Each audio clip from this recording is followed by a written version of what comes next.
ఉద్యమ సమయంలో నెలకూరు కేంద్రంగా అనేక ఉద్యమాలు నిర్వహించారు. తెలంగాణ రాష్ట్రం సిద్ధించేందుకు చేసినటువంటి అనేక పోరాటాల్లో ఆనాటి అనేక పోరాటాల్లో కీలక పాత్ర పోషించారు. ప్రస్తుతం బీఆర్ఎస్ పార్టీ సీనియర్ నాయకుడు వీరగన్ మల్లేశం గౌడ్ చెప్పండి, ఏంది చాలా రోజుల తర్వాత మీరు మళ్ళీ తెర మీదకి వచ్చారు. ఉద్యమ సమయంలో ఉద్యమాలు చేశారు, తర్వాత చాలా రోజులు తెర మీదకి వచ్చారు. దీన్ని ఎలా చేశారు? చాలా రోజుల తర్వాత ఏం లేదు. నేను 2007 నుంచి నేను ఆర్థిక పరంగా వెనకబడి ఉండి హైదరాబాద్ పోయిన మాట వాస్తవం.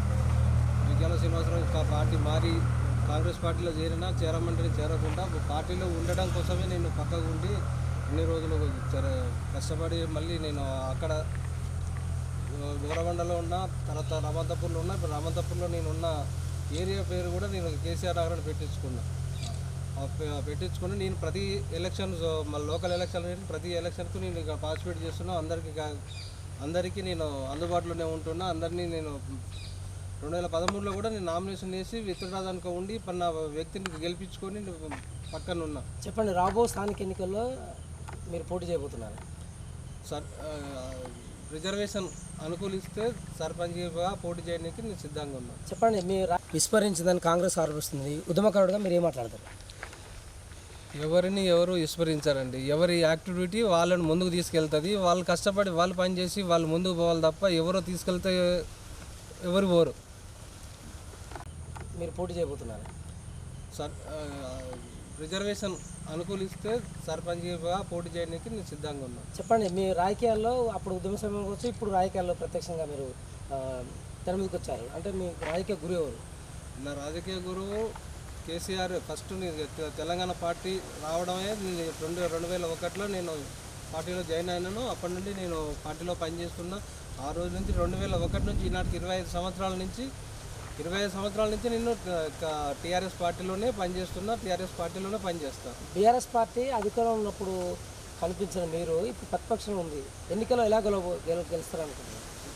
పార్టీలో పనిచేసిన వాళ్ళకు అధికారం, ప్రతిపక్షం ఉద్యమంలో పనిచేసిన వాళ్ళకు ఇలా అధికారం లేకపోతే భయపడేది ఏమి ఉండదు.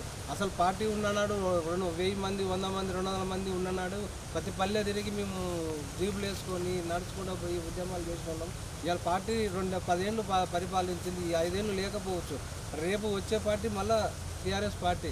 నేను పార్టీ అధికారం కొరకు రావట్లేను. నేను ఉద్యమం పార్టీ తరపున పనిచేయాలనే ఉద్దేశంతో, ప్రజలకు సేవ చేయాలనే ఉద్దేశంతో నేను ఏనాడు ఎవరికి ఉద్యమాల అధికారాల కొరకు నేను ఆశపడి వచ్చేటోని కాదు. నేను ప్రజలకు సేవ చేయాలనే ఉద్దేశంతో నేను సర్పంచ్గా గెలవాలని చెప్పేసి ప్రజలకు సేవ చేయాలని వచ్చేసి. నెలకూరు మేజర్ గ్రామ పంచాయతీ. నెలకూరులో ఈ మధ్యకాలంలో మీపై ఒక చర్చ విమర్శ కూడా జరుగుతుంది. ఏంటంటే ఇంతకాలం లేడు, మళ్ళీ ఒకవేళ ఎలక్షన్లో గెలిపిస్తే ఇక్కడ ఉండడం విమర్శ మీ ప్రత్యర్థులు ఆరోపిస్తుంది. దీన్ని ఎలా చూడవచ్చు?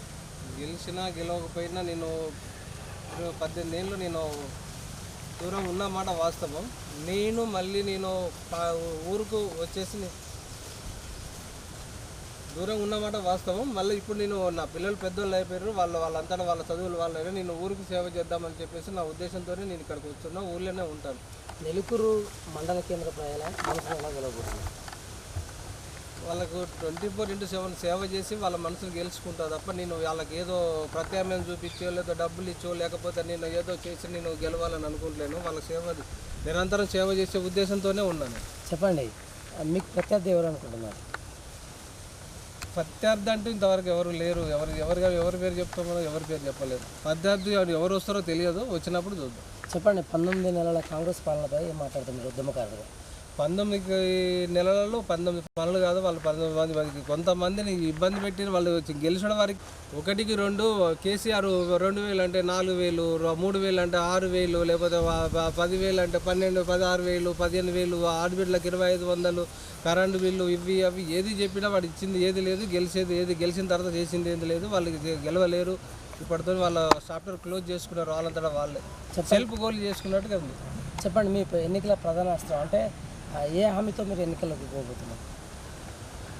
ఈ ఒక సర్పంచ్ ఉండి మనం ఏదో మొన్న రేవంత్ రెడ్డి హామీలు ఇచ్చినట్టు ఇచ్చేది కాదు కదా. మనకు ఇప్పుడు ఉన్న గ్రామ పంచాయతీ ఏ నిధులు వస్తాయి, ఏముంటుంది, మనం ఉన్న పనులు వచ్చిన దాంట్లో మనం ఏం చేయగలుగుతాం, మన ప్రభుత్వం వచ్చిన తర్వాత మన అధికారులను బట్టి మనం ఏదో అంత తీసుకొచ్చి మనకి ఏది అర్జెంట్